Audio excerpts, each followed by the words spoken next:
Crack it on. Gonna try a new thing today. Gonna head out to Salt Lake City, go out to Moab. Gonna go out there with a good friend of mine, and we're gonna do something that a lot of first responders don't get to do, and that is explore my mental well-being. Oh, there goes my cat. Anyway, I don't really know what to expect. It's gonna be an adventure. I'll tell you all about it. Let's get going.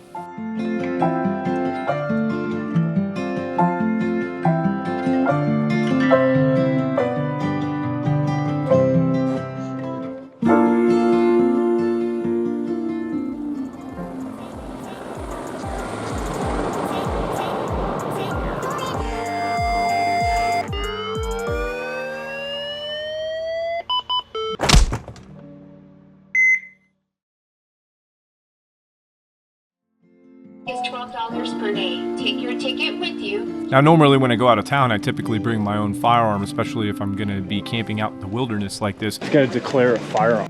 But in this case, I was flying, so this was my first chance to actually check a firearm, and we did it with Delta, and it was an absolutely smooth process and didn't have any problems whatsoever. Eyes is fine. You're an action photographer? Is that what's going on? Good morning.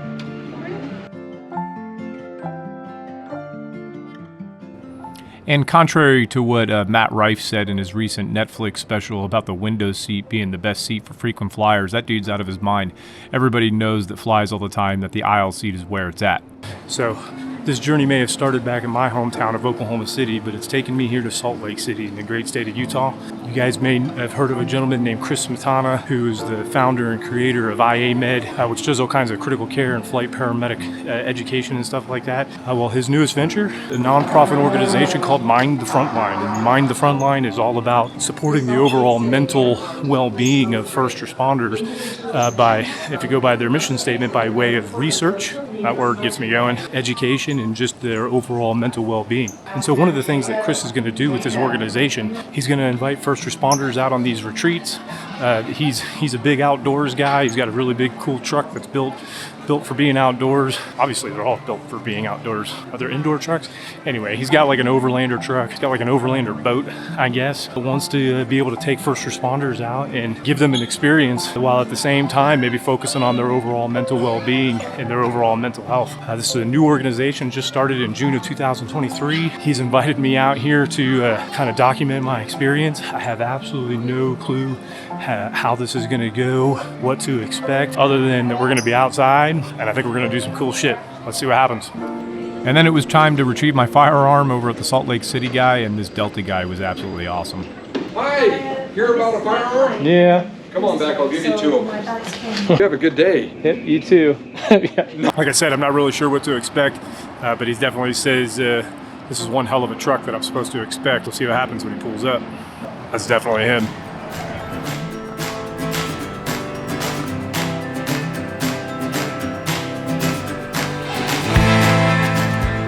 Jesus Christ. This is gonna be something. Camera's off. What's up? Oh, good to see you. Yeah, dude. Oh. All right, man, so I finally made it. It's my boy Chris Smetana right here. He's the brains behind Mind the Frontline. And once we got going, the trip was almost 3 to 4 hours to get to Moab, and so we just took this time to get to know one another, and I really wanted to understand what Chris's whys were for creating Mind the Frontline, and we just had good conversation and stared at the beautiful countryside. Probably one of the most beautiful drives that I've ever taken in my life.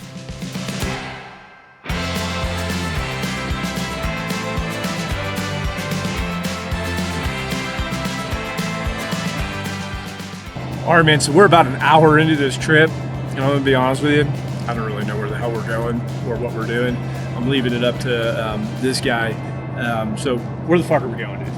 Well, we are just passing through Price, Utah. We're going to make a stop up here just south in Wellington to fuel up, get some food as well. We got to take care of ourselves, some self-care. But then we're actually about an hour and a half outside of Moab, Utah. And we're going to be making our way up to the Porcupine Rim campground. It's off the beaten path. Not a lot of people know about it, but it is an experience to see amongst yourselves. Moab. I guess we're going to Moab. I don't know anything about it. Totally naive to it, but Sounds pretty cool.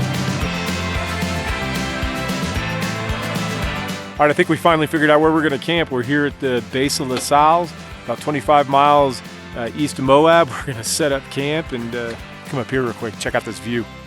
And this drone footage just simply doesn't do it justice. Unless you're actually standing here, it's really hard to explain just how beautiful this landscape is. It doesn't even seem of this world, and it's so big and it's so beautiful, and it's just absolutely awe-inspiring.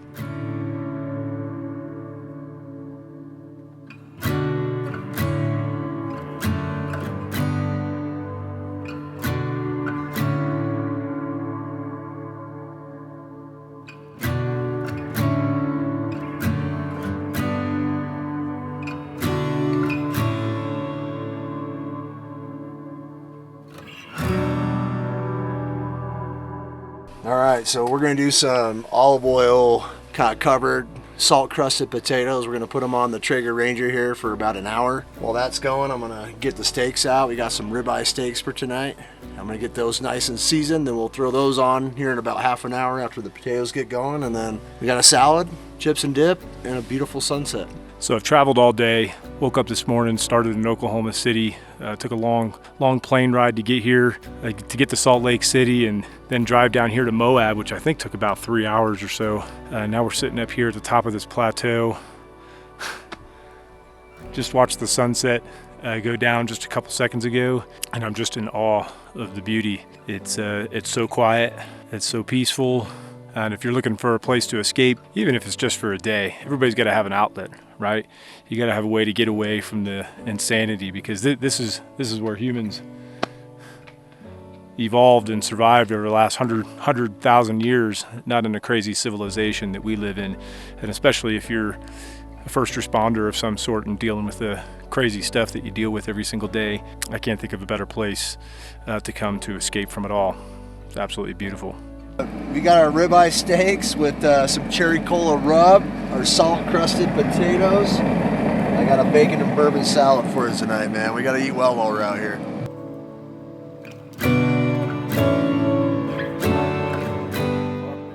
You know, and then it was after dinner where we just got to sit around the fire and just really have some good conversation. Well, it's the end of the first night. It's pretty cold. But we had some steak, we had some potatoes, and best of all, we had some good discussion. I think that's what it's all about, and I'm looking forward to tomorrow and try to get some sleep under these beautiful stars of the beautiful state of Utah. See you guys tomorrow.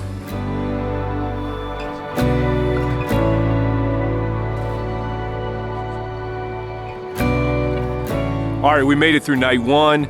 It was a little cold last night, and it kind of started raining in the middle of the night, but we woke up and dealt with that. But either way, I'm here with Chris Smetana. He's the brains behind this whole operation. And Chris, tell us about Mind the Frontline. What is it? How do people get involved? Yeah, so, Justin, Mind the Frontline is really, it's a foundation and organization that supports frontline first responders, whether you're a physician, a lifeguard, a ski patroller, EMS, a veteran, active duty military, firefighter, EMS, nurse, corrections officer, dispatcher with 911. We want to provide resources and tools for you to have a long, successful career. That's anywhere from resources to courses and experiences like this where we can take first responders outdoors to disconnect and debrief and really kind of come back and find a central baseline for themselves emotionally and mentally to help them, move forward and move past things. And, if you guys are looking for resources on, how to find a counselor, or, hey, I'm having a bad day, what do I do? Or, I had a difficult call, how do I debrief? Or, hey, maybe even worse, my partner said, I want to commit suicide. How do we respond to that? Well, I would invite you guys to go over to mindthefrontline.org. Check it out. We have a bunch of resources on there. We have a state-by-state resource page that you can click on your state and find the resources that are close by to you to help you start, helping yourself out on that path to recovery.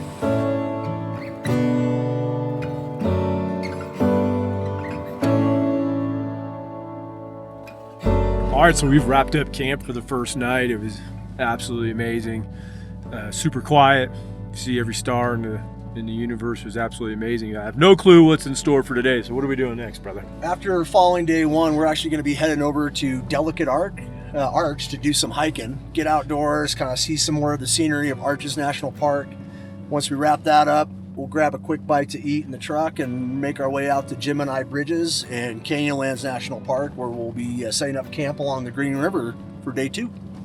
I don't know what any of that means, but it sounds badass.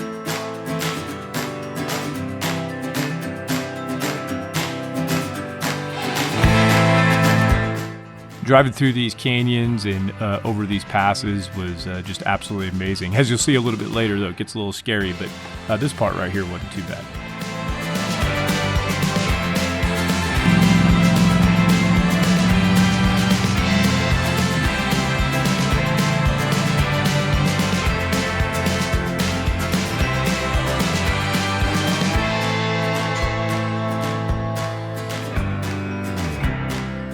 So we made it out here to the entrance to the Arches National Park.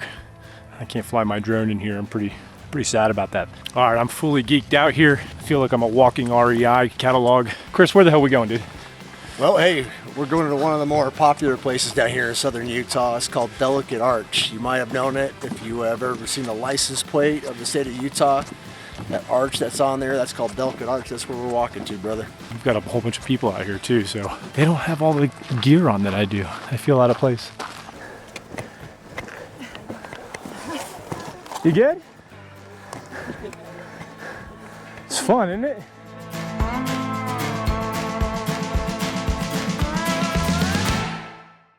You know, I will be honest, it did have a little bit of a Disney World atmosphere coming out here to the Delicate Arch. But man, it was so worth it, and you can understand why there's so many people that come from around the world to see it. It's truly one of the wonders of the world, at least in my opinion. All right, so it's a beautiful day, and we're out here, and the temperature is like 50 degrees, and we made it all the way out to the Delicate Arch. And just look at how beautiful this is right here. I don't know, one of the wonders of the world, that's for sure. Craziest part about any of these natural wonders is when you look behind the camera, just how many people there are.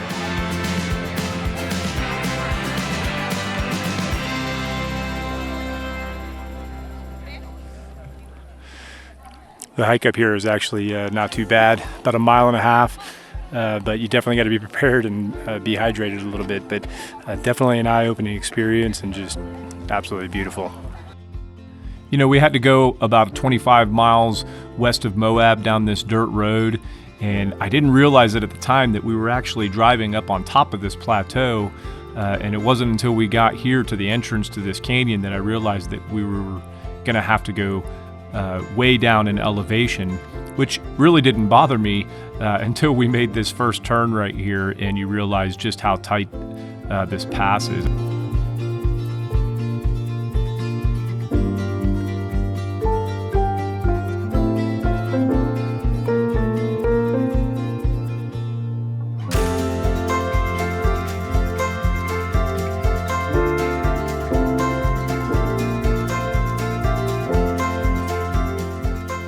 Really didn't want to pass up any opportunities to get some cool shots of his truck. This truck is absolutely ridiculous, and we are making another video that's got like a full walk around of this TRX. Absolutely mind-boggling vehicle this guy has.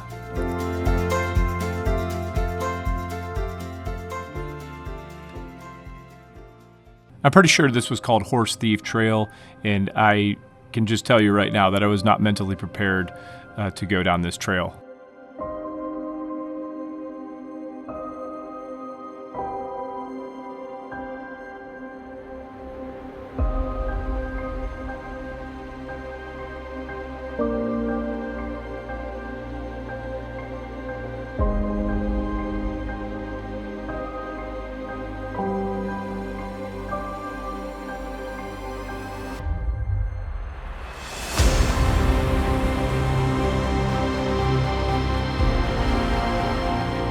And I certainly didn't see it while we were on our way down, but right about here you can see where these other vehicles have rolled off this pass, and they've just kind of been left there, and it looks like they've probably been there for decades.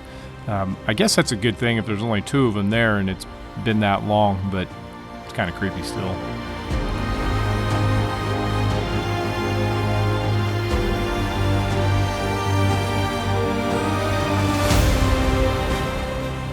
All right, so that was probably the scariest drive of my entire life.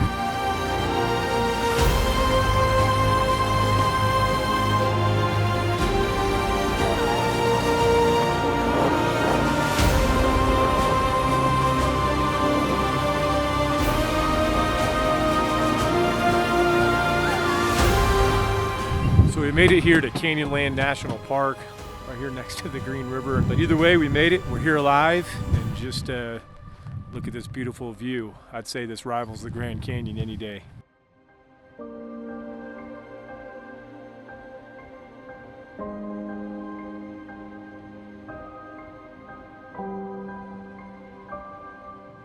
And then this spot we had out here was absolutely amazing. I mean, there wasn't a soul in sight, at least for miles in any direction.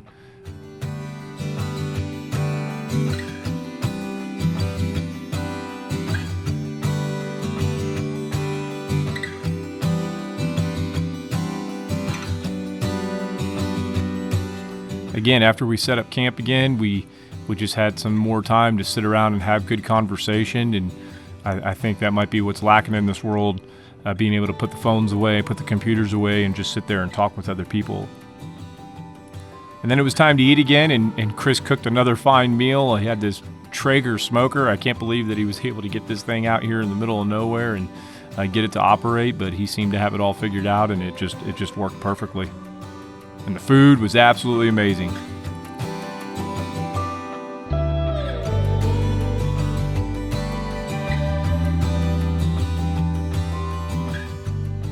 All right, so we're out here on the third day, wrapping things up. It's morning time. We're just about to sit down and have some breakfast. And I just can't help but think about where I am and how hard it was to get here. This isn't really my comfort zone. I never would have probably come out here by myself, but you can see there's nobody else out here. There's nobody else out here for miles around, and it's probably because it's really difficult to get out here. And the one way that I equate that to my own mental well-being and my own mental health is really drinking the Kool-Aid of there being light at the end of the tunnel. The hard path, the difficult decisions in life, the right path. The right path is always the most difficult path, but it's the right one. And at the end of it, you just end up with such beauty like we have out here. Just take a look at this.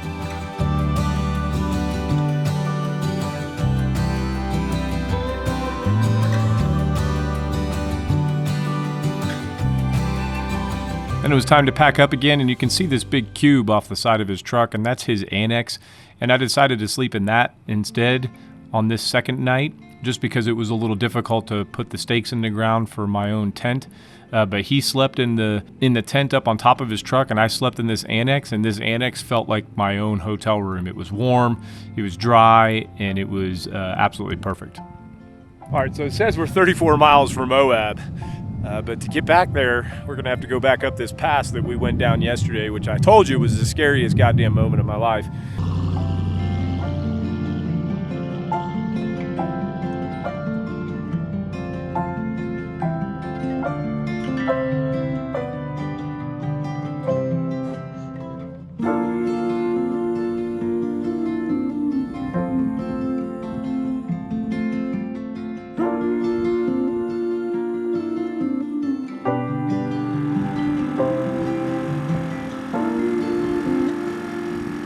All right, guys, so we're on day 3 of this little mental health awareness trip that I've gone on here with Chris from Mind the Frontline.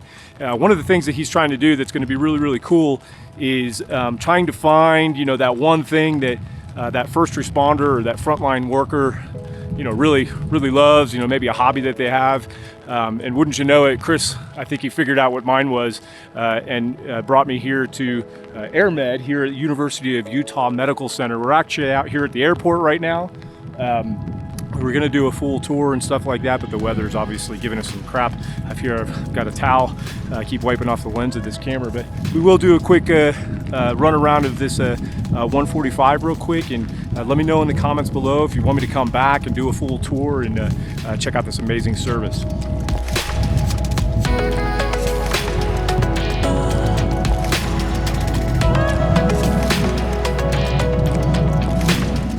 Look at these giant clamshell doors. And as an added treat, check out this fire and utility work Blackhawk that's next door.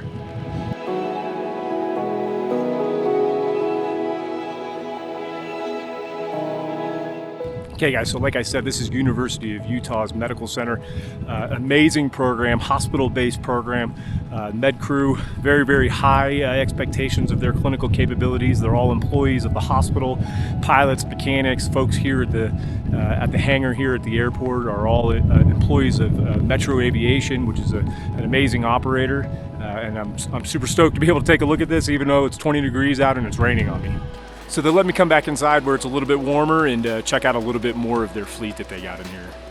They've got two beautiful Pilatus PC-12s, which are one of the top choices for fixed wing critical care transport, and they fly all over this part of the country.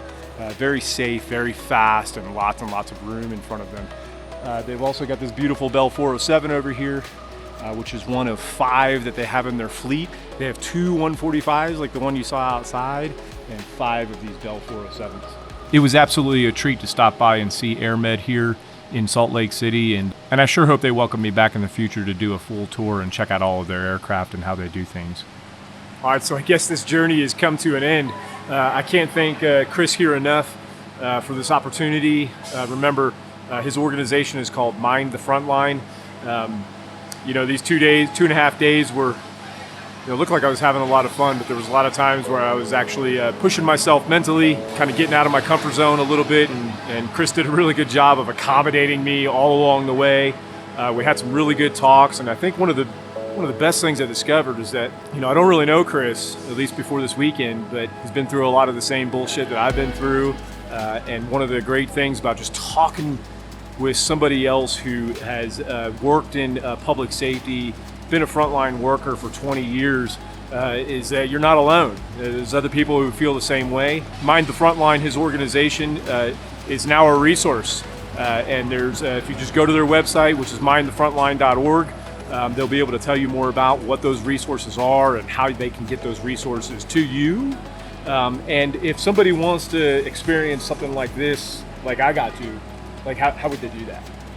So the best way is to go to www.mindthefrontline.org. You can apply, you can sponsor or nominate someone to come out on a first responder experience and kind of go to a similar experience that Justin had. We kind of tailor each experience to the provider that's coming out. So it could be fishing, could be skiing, could be southern Utah. You never know. So, but that would be the best way to get a hold of us and support the mission. And you think this truck over here is badass? The dude's got a boat just like it. Crazy. Anyway, appreciate you guys watching. Remember, you're not alone. Never give up, never give in. We work in a chaotic environment, and peace and love, and y'all be safe.